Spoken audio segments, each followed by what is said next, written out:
মুসলিম জাহানের অন্যতম উৎসব ঈদুল আজহা ত্যাগের মহিমায় আত্মার পরিশুদ্ধি এবং মহান রাব্বুল আলামিনের সন্তুষ্টি অর্জনই ঈদুল আজহার মূল উদ্দেশ্য।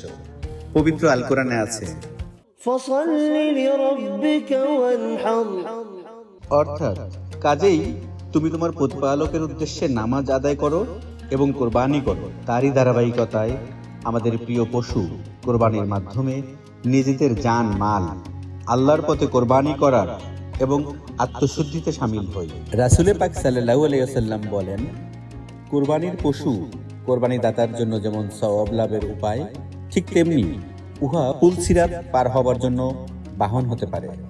ইবনে মাজাহ। কুরবানির পশুর রক্ত, গোশত কোনো কিছুই মহান আল্লাহর কাছে পৌঁছে না, পৌঁছে কেবল তাকওয়া এবং আল্লাহর সন্তুষ্টি। কুরবানির পশুর গলায় ছুরি দেওয়ার পূর্বে নিজেদের মধ্যে লুকায়িত পশুত্বের কুরবানি নিশ্চিত করতে হবে। এজন্যই জাতীয় কবি কাজী নজরুল ইসলাম বলেছেন, মনের পশুরে কররে জবাই, পশুরাও বাঁচে, বাঁচে সবাই।